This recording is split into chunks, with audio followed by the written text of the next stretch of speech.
আজকের গল্পে ব্যবহৃত স্থানকাল পাত্রের নাম সম্পূর্ণ অবাস্তব এবং কল্পনাপ্রসূত। বাস্তবের সঙ্গে কোনো রকম মিল পাওয়া গেলে তা কাকতালীয়। গল্পটিকে গল্পের মতো দেখুন এবং উপভোগ করুন।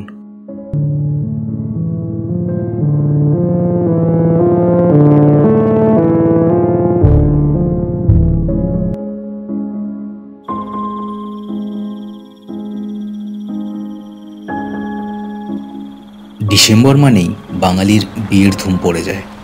পৌষ মাস পড়ার আগেই যেখানে যত প্রেমিক প্রেমিকার জোর আছে গাঁটছড়া বেঁধে ফেলতে চায় চটপট। তাই এই সময় বরুণবাবুদের হাতে নাওয়া খাওয়ার সময় থাকে না প্রায়। আজ এই বারাসাত ও কাল নবদলী গ্রাম, এই করে বেড়াতে হয়। বরুণবাবুর দলটা পেশায় রাঁধুনে, আর খাবার পরিবেশনাও করে থাকে। ক্যাটারার সার্ভিস বলতে যা বোঝায় তা ঠিক নয়। অনেকটা বাড়ির লোকের সাথে মিলেমিশে কাজ করতে হয় বরুণবাবুদের। মূলত গরিব বা নিম্ন মধ্যবিত্ত পরিবারের লোকেরাই কম টাকায় কাজ মেটাতে বরুণবাবুদের ডাকে। আজও তাদের লজ্জরে টেম্পোতে রান্নার সরঞ্জাম আর বরুণবাবুকে নিয়ে চারজনে চলেছে শীতলডাঙার দিকে। উত্তর 24 পরগনার একেবারে শেষ প্রান্ত এই শীতলডাঙা। আধা গ্রাম আধা শহর এলাকা। ওরে নে নে, অতি বাড়া দেখি। এদিকে যে সন্ধে হয়ে গেল রে বাপ।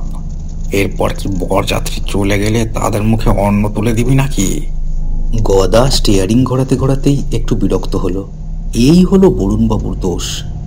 এমন এমন জায়গায় বায়না ধরে যে পৌঁছানো মুশকিল হয়ে পড়ে। শেষে হেঁদিয়ে মরতে হয় তাকে। দেখো বরুণবাবু, অত তাড়া দিলে কিন্তু আমি গাড়ি ছেড়ে চলে যাব, বলে দিলাম। আহা, রাগ করিস কেন রে? দেখছিস না তারা আর ফোন টোনও করছে না রাগের চলে। তাড়াতাড়ি চালা বাপ একটু। বরুণবাবুর কথায় গদা একটু গতি বাড়ালো, কিন্তু তাতেও যে কত জলদি পৌঁছবে তার কোনো ঠিক নেই। সত্যি সন্ধে নেমেছে। গাড়ির পেছনে জিনিসপত্রের পাশে কম্বল জড়িয়ে বসে আছে নব আর গনসা। ঠান্ডা হাওয়ায় বিড়ি টানছে দুজনে আর খোশ গল্প করছে। এই বরুণবাবুই দুই বেটাকে খাইয়ে পড়িয়ে কাজে রেখে মানুষ করছেন।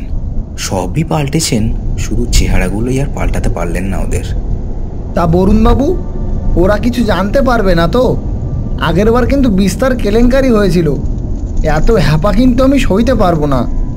আহারে না না, কি আবার বুঝবে? বেটাদের পয়সাই নেই, তাতেই পাচ্ছে। আর বুঝলেই বা কি? ছাড় তো, তুই একটু টেনে চালাতে কি। দেখো বাবা, আগেরবার যা হয়েছিল, ওই নব আর ঘনসাটাকে নিয়ে যত ঝামেলা। এমনি করলে কি চলে বলো? লোকে আর বায়না দেবে না আমাদের। না না, ওরা আর কিছু করবে না। সোনার টুকরো ছেলে তোরা আমার। আর কথা নয়, হুশ করে চালা দেখি। গদা গাড়ির গতি আরো বাড়ালো। ভালো করে সন্ধ্যের অন্ধকার নামার আগেই তাদের শীতলডাঙায় পৌঁছানো খুব দরকার, নইলে বরুণবাবুর নাক কান কাটা যাবে একেবারে। লম্বা পিচ ঢালা সড়ক ধরে হু করে দৌড়ে চলেছে গাড়িটা। থেকে থেকে ঝনঝন করে বাসন লাফ দিয়ে উঠছে। সন্ধ্যের আকাশে দু একটা চামচিকে উঠতে দেখা যাচ্ছে। দূরে সূর্যিদেব পাটে বসছেন। এমন সময় তারা ঢুকলো শীতলডাঙায়। ইটের চড়া রাস্তা, আলো আছে বেশ দূরে দূরে কয়েকটা। বাড়িগুলো বেশিরভাগ একতলা আর দোতলা, তবে আলো থাকলেও ঘন ঘন অন্ধকার জমে আছে এলাকার চারিদিকে। একটা গুমটি দোকানের সামনে গাড়ি দাঁড় করালো গদা। দোকানটা খুব বড় নয়, ভেতরে ছোট্ট আলো জ্বলছে।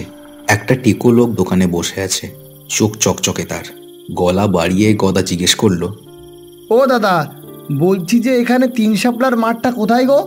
3 শাপলার মাঠ কেন যাবেন? কি ব্যাপার? আপনারা কারা? আমরা বায়নার লোক গো দাদা। ওই 3 শাপলার মাঠে বিয়ে বাড়িতে রান্নার বায়নাদার আমরা। কি নাম যেন কোনের? হ্যাঁ, ফুল সুন্দরী তার। ওহ, অত কথা কি আমি জানতে চেয়েছি? যত সব, সোজা চলে যান। আর বায়নার লোক এত দেরি করে এলেন কেন? যান যান, একেবারে নাক বরাবর সোজা যাবেন। দোকানের লোকটার কাছে মুখ ঝামটা খেয়ে গদা আর কোনো কথা বলে না, গাড়ির গতি বাড়ায়। বিয়ে বাড়ির লোকের সামনেও যে একচোট গরম গরম কথা শুনতে হবে তাতে কোনো সন্দেহ নেই।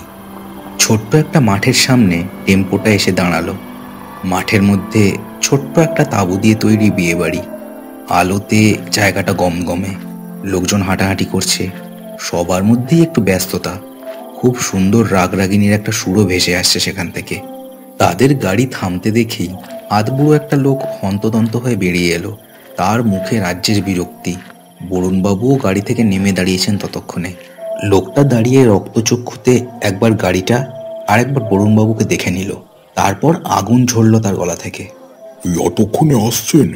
মজা করছেন নাকি? এক এক করে লোক এসে পড়েছে, এখনো চার পকোড়া বসলো না। রান্না কখন হবে শুনি?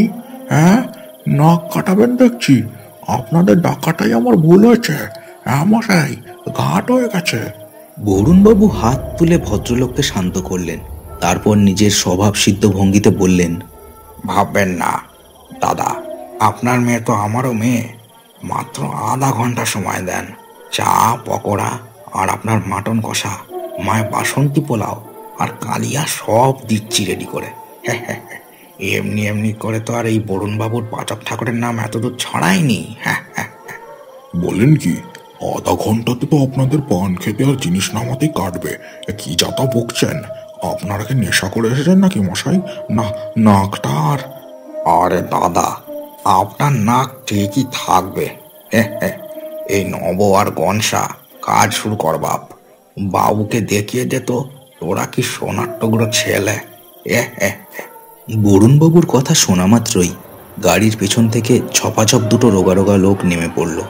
মাথায় তাদের ঢেউ দেওয়া চুল, মুখে খোঁচা খোঁচা দাড়ি গোঁফ। মেয়ের বাবা যতীনবাবু যেন চমক খেলেন তাদের দেখে, কেমন যেন সন্দেহ হলো তার, এরা ঠিকঠাক লোক তো। কয়েক মুহূর্তের মধ্যেই নব আর গনসা বিশাল বিশাল হাঁড়ি, কড়া, স্টোভ, সিলিন্ডারের মতো ভারী ভারী জিনিসগুলোকে অবলীলায় তুলে চলল বিয়ের মণ্ডপের পেছন দিকে, যেখানে রান্না হবে সেখানে। বরুণবাবু হাসি হাসি মুখ করে শুধু তাকিয়ে রইলেন যতীনবাবুর দিকে। তার মুখ একেবারে ছানা বড়ার মতো হয়ে গেছে, কোনো কথা সরছে না। দাদা, করে দাঁড়িয়ে রইলেন যে, ওদিকে যান, আপনার নিমন্ত্রণ করা লোকজন সব এসে পড়ছে যে। যতীনবাবু আর কোনো কথা না বলে হাঁ হয়েই ফেরত চললেন পাশেই বাড়ির দিকে। পুরুতমশাই এসে গেছেন, বিয়ের লগ্ন কিছুক্ষণের মধ্যেই, বড় এসে পড়বে, তার সাথে বরযাত্রীরাও আসবে, সব রাক্ষসে খিদে নিয়ে। বরুণবাবুর কথায় গদা গাড়িটাকে পাশে রাখার জন্য চলে গেল। বরুণবাবু একবার এদিক ওদিক দেখলেন, কেমন যেন অন্যরকম ব্যাপার তিনি লক্ষ্য করছেন। চাদর মুখে ঢাকা একটা লোক যেন বিয়ে বাড়ির কিছু দূরে দাঁড়িয়ে সমস্ত ব্যাপারটা লক্ষ্য করছিল। কিছু একটা ব্যাপার যে ঘটতে চলেছে তা বুঝতে পারছেন তিনি। গাঢ় কুয়াশা নামছে রাত নামার সাথে সাথেই। শীতলডাঙ্গা খুব ছোট্ট এলাকা হলেও আজ যেন 3 শাপলার মাঠে বিয়ে বাড়ির জন্য গোটা এলাকাটাই গম গম করছে। লোকজনও আসছে অনেক, সব্বার মুখে হাসি। বিয়ে বাড়ির চারদিকে নানান চেহারার নানান সাজের লোক। ছোকরারা সব সুন্দরীদের পেছনে ঘুরঘুর করছে, যদি বিড়ালের ভাগ্যে শিখে ছেড়ে সেই আশাতে। বুড়ো হাবড়ার দল খুদ বের করছে বিয়ের প্যান্ডেলের। মা মাসিরা মুখ টিপে হাসাহাসি করছে। সোনার গয়নার ঝিলিকে চোখ ধাঁধিয়ে যায়। পুরুতমশাই জিনিসপত্র গুছিয়ে রাখছেন, একপাশে গদা, পকোড়া আর চায়ের স্টলের যোগান দিচ্ছে। মণ্ডপের পিছনে কিন্তু অন্য দৃশ্য একেবারে। নব আর গনসা একেবারে অতি মানবের মতো কড়ায় খুন্তি নাড়ছে আর দৌড়ে দৌড়ে রান্না করছে। দুজনে যে এত খাটতে পারে তা তাদের চেহারা দেখলে কিন্তু বোঝা মুশকিল। বরুণবাবু দাঁড়িয়ে শুধু দেখছেন আর একটা সিগারেট টান দিচ্ছেন থেকে থেকে। এমন সময় যতীনবাবু আর একটা ছোকরা হন্তদন্ত হয়ে সেখানে এলো।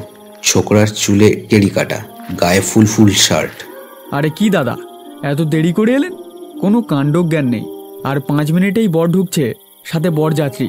তাদের তো খেতেও তো দিতে হবে নাকি? দেখি কত দূর হলো। বরুণবাবু হাতের সিগারেটটা ফেলে নির্লিপ্ত মুখে ছেলেটার দিকে তাকালেন। ছেলেটার অন্তরাত্মা কেঁপে উঠল যেন তার দৃষ্টিতে। তার বুকের ভেতর পর্যন্ত যেন দেখতে পাচ্ছেন বরুণবাবু। তুমি কে বাবু?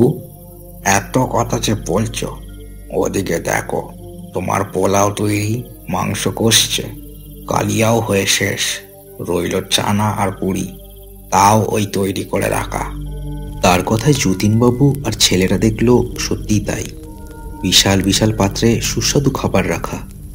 দেখে যেন তাদের মুখ একেবারে টানেলের মতো হাঁ হয়ে গেল। মাত্র 25 মিনিটে এত কাণ্ড কিভাবে করলো এরা, ভেবেই যেন মাথা ঘুরে গেল তাদের। কি দাদা, বলেই তো ছিলাম, আপনার মেয়ে আমারও মেয়ে। যা খাবে না বরযাত্রীরা, আঙুল চেটে যাবে একেবারে। তা বাবা, তুমি কে সেটা তো বললে না। ছোকরা এবার থতমত খেয়ে গেল যেন। সমস্ত কাণ্ড অবাক করার মতো হলেও অন্য কোনো কথা যেন বরুণবাবু জানতে চাইছে, সেটা সে বুঝতে পারছে। আমি ফুলকির মামাতো দাদা। পিসেমশাই বললেন আপনারা দেরি করেছেন, তাই ভাবলাম কি ব্যাপার একটু দেখে আসি। বোনের বিয়েতে তো আর দাদা হয়ে হাত গুটিয়ে বসে থাকতে পারি না। বটে বটে, তা ভালো। দেখে নিলে তো সব, নাকি আর কিছু দেখবে? না না, যাই হোক একটু তাড়াতাড়ি করুন। যদিও পিসেমশাইকে বলেছিলাম আমার বন্ধুকে কাজটা দিই। সে ঠিক আছে, আপনাকে উনি ডেকেছেন, উল্টোপাল্টা কিছু হলেই উনি বুঝবেন। হ্যাঁ, যত সব। আর শুধু বোনের বিয়েতে সাহায্য করতেই মামা বাড়ি এসেছো, নাকি অন্য আরো কিছু? কি যাতা বলছেন? আবার কি হবে? ফুলকিকে কোলে পিঠে মানুষ করলাম। এই আপনি কে বলুন তো? তার কথাটা শেষ হলো না, মণ্ডপের সামনে থেকে হইচই শোনা গেল। মানে বর এসেছে। শাঁখের আওয়াজ, মেয়েদের চেঁচামেচি, লোকজনের কোলাহলে ভরে উঠল জায়গাটা। এই এসে গেছে, আর তর্কাতর্কি নয়। বরুণবাবু, আপনি রান্নাটা সেরে ফেলুন। আমি চাই ভালোই ভালো কাজটা মিটে যাক। মা গো। বলেই যতীনবাবু গুলির মতো মণ্ডপের দিকে দৌড়লেন। ছোটখাটো ব্যক্তি তিনি, মেয়ের বিয়ের চিন্তায় আর চাপে আরও যেন খর্বকায় হয়ে পড়েছেন। বরুণবাবুর মায়া হলো তাকে দেখে। ছোকরাটিও দাঁড়ালো না সেখানে, গুটি গুটি সে জায়গাটা ছাড়ল। তবে মণ্ডপের দিকে গেল না। যেদিকে যতীনবাবুর বাড়ি সেই দিকে চলল। তারপর বাড়ির পেছনের অন্ধকারে মিলিয়ে গেল। বরুণবাবু কিছুক্ষণ সেদিকে তাকিয়ে রইলেন। বিয়ের মণ্ডপে তখন রাগরাগিনীর সুর আর লোকজনের কথা আর হাসিতে ভরে উঠেছে। না, কেমন যেন অমঙ্গলের গন্ধ পাচ্ছি। বুঝলে রে নব আর গনসা, ব্যাপার তেমন সুবিধের মনে হচ্ছে না। নব আর গনসা কোনো কথা বলল না। এক মনে বড় বড় খন্তা দিয়ে কড়াইতে নাড়তে লাগলো। ওদের দেখলে মনে হয় যেন কথা বলতে পারে না ওরা, কিন্তু কি অতিমানবিক ক্ষমতা! বরুণবাবুও কপালের ভাঁজ নিয়ে দাঁড়িয়ে রইলেন। আবার শেষবারের মতো কিছু একটা না ঘটে, সেটাই তার চিন্তা। বর তখন সবে বিয়েতে বসেছে। পুরুতমশাই মন্ত্র পড়ছেন। হাসাহাসি, কথা আর গানের তালে তালে বিয়ে বাড়ি একেবারে জমজমাট। কনেটিও লাজুক মুখে বসে আছে। আত্মীয় স্বজন কেউ কেউ বিয়ে দেখছেন, অনেকে আবার খেতেও বসেছেন। গদা আর কনের বন্ধু বান্ধব মিলে পরিবেশনা করছে। খুব বড় এলাকা নয় বলে সবাই মিলেমিশে কাজকর্ম চলছে। বরুণবাবুও সেখানে দাঁড়িয়ে সব দিকে নজর রাখছেন। কালো র্যাপার গায়ে দু একজনকে ঘোরাঘুরি করতে দেখেছিলেন, এখন আর কাউকে দেখতে পাচ্ছেন না। হঠাৎ মণ্ডপের মূল দরজা দিয়ে তিনটে লোক দুরদার করে ঢুকে পড়ল। তাদের সবার মুখে কালো কাপড় বাঁধা, হাতে ছোড়া আর বন্দুক, কপালে সবারই ভ্রুকুটি। বিয়ে বাড়ির একদিকে তারা সবাই ছিল, আরেকদিকে বিয়ে হচ্ছিল। লোকগুলো ঠিক মাঝে গিয়ে দাঁড়ালো। তারপর একজন মাথার উপর বন্দুক তুলে ধরল। তারপরে আকাশ বাতাস কাঁপানো সেই গুড়ুম শব্দ। বিয়ে বাড়ি যেন মুহূর্তের মধ্যেই শ্মশানে পরিণত হলো। সবার মুখে নেমে এলো কালো অন্ধকার। সবার চোখ ছানা বড়ার মতো হয়ে গেছে। এই সময় যে এরকম ডাকাতি হতে পারে সত্যি দুঃস্বপ্নেও কেউ ভাবেনি। একটা ছোকরা ধরনের ছেলে ফোনের জন্য পকেটে হাত দেওয়ার উদ্যোগ করতেই লোকগুলোর মধ্যে থেকে একজন হুঙ্কার দিয়ে উঠল, আরে এই চালাকি নয়, সব্বার হাত যেখানে যেরকম আছে সেরকমই থাকবে। কথাটা শুনে সবাই জমে গেল নিজের জায়গায়। কারো হাতে মাংসের হাড়, কারো হাতে রসগোল্লা, তো কারো মুখে ঠাসা পোলাও। সবাই যেন ভয়ে কাঠ হয়ে গেছে। এই যা, গামছাটা পেতে দে। আর সবাই কোনো চালাকি না করে যার কাছে যা গয়না, মোবাইল, টাকা পয়সা আছে সব ওই গামছায় জমা দিয়ে দাও এক্ষুনি, কোনো চালাকি নয়। কথাটা শোনা মাত্র পাশের আরেকটি লোক এগিয়ে এসে একটা ময়লা গামছা বিছিয়ে দিল মাটিতে। সবাই তখনও পাথরের মতো স্থির হয়ে আছে। কি হলো, কথা কানে যাচ্ছে না নাকি? তাড়াতাড়ি বললাম তো। লোকটার মুখের হুঙ্কার শুনে সকলেই এগিয়ে যাওয়ার জন্য তৈরি হতে শুরু করলো। একজন ভদ্রমহিলা হাতের ব্যাগটা নিয়ে এগিয়ে গেল গামছাটার দিকে। দাঁড়ান! হঠাৎ বরুণবাবুর গলা শুনে সকলে মুখ তুলে তাকালো তার দিকে। কোমরে হাত দিয়ে বরুণবাবু দাঁড়িয়ে আছেন। একে রে, হিরোর মতো দাঁড়িয়ে? ও কাকু, চুপচাপ সরে পড়ুন। সর্ব বলে তো দাঁড়ায়নি ভাই। নিজেদের ভালো চাও তো চুপচাপ তোমরা বেরিয়ে পড়ো এখান থেকে। এখানে সুবিধে হবে না, বুঝলে? সরে পড়ো। লোক তিনটে নিজেদের মুখ চাওয়াচাই করলো একবার, তারপর হো হো করে সে কি হাসির ফোয়ারা, যেন কত মজার ঘটনা ঘটেছে এখানে। বেশ, সরবেন না যখন, তখন আমরাই সরিয়ে দিই বলেই হাতের পিস্তল তুলে গুড়ুম করে চালিয়ে দিল। আওয়াজ আর ধোঁয়ায় রাতের নিস্তব্ধতা ভেঙে টুকরো টুকরো হয়ে গেল একেবারে। সবাই ভয়ে চোখ বুজেই ফেলেছিল। ধোঁয়া কেটে যেতে সবাই তাকিয়ে দেখলো বরুণবাবুর ঠিক সামনে দাঁড়িয়ে আছে নব। নবর পেটের ওপর বিশাল একটা ফুটো, ধোয়ার ভাব সেখানেও।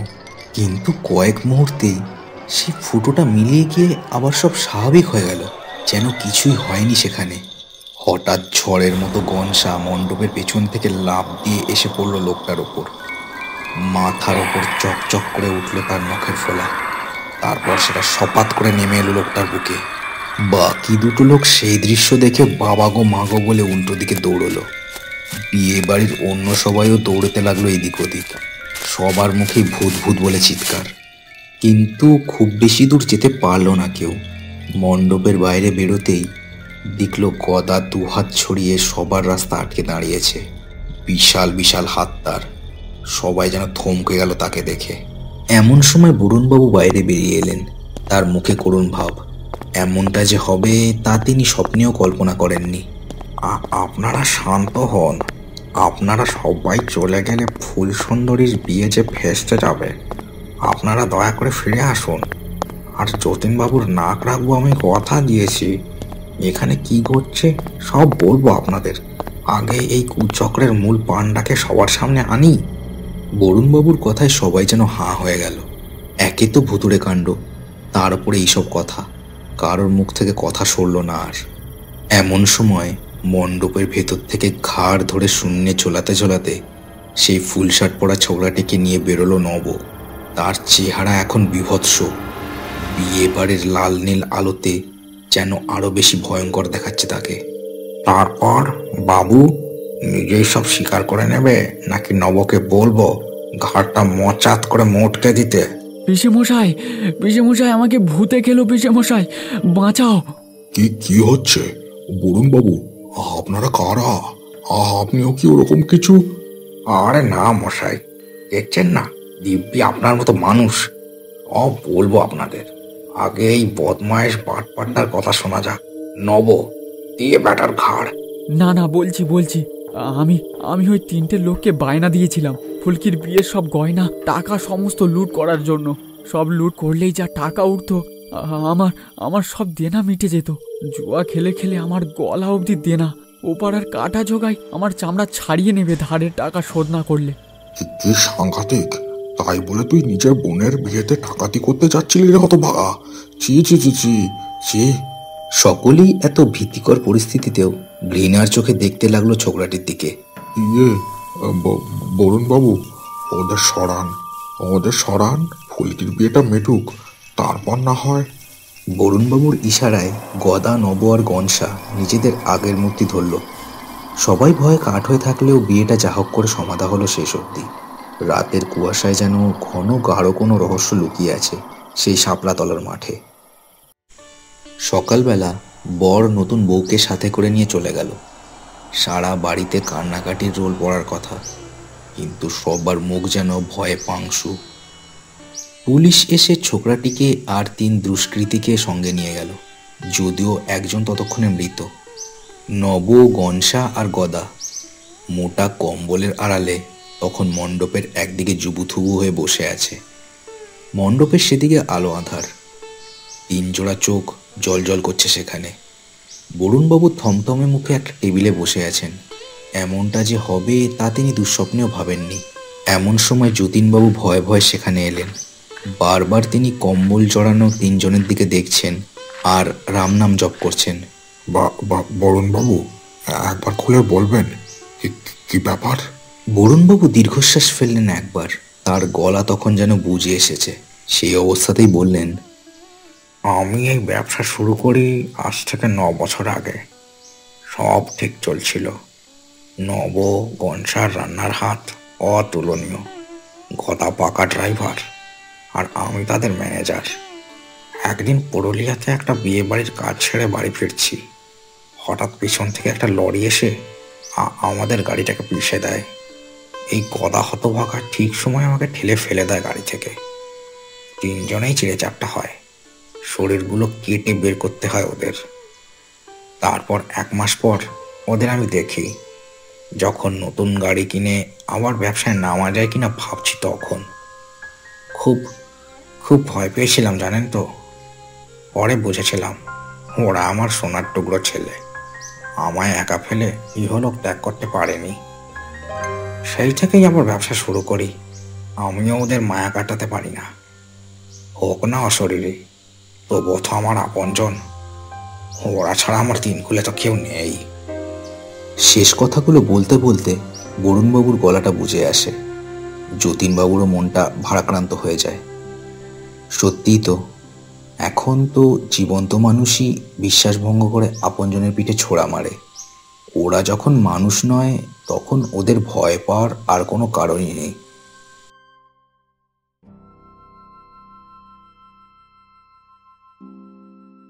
বলছি যে কারোর বিয়েতে যদি বরুণবাবুকে ডাকতে চাও রাঁধুনি হিসেবে, তবে আমাকে কমেন্ট করে জানাও।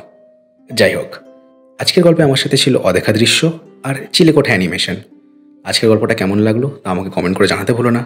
চ্যানেলটাকে সবাই সাবস্ক্রাইব করে দিও আর গল্পটাকে শেয়ার করে দিও তোমার বন্ধুদের সাথে। দেখা হচ্ছে আর পরের ভিডিওতে। সবাই খুব ভালো থেকো।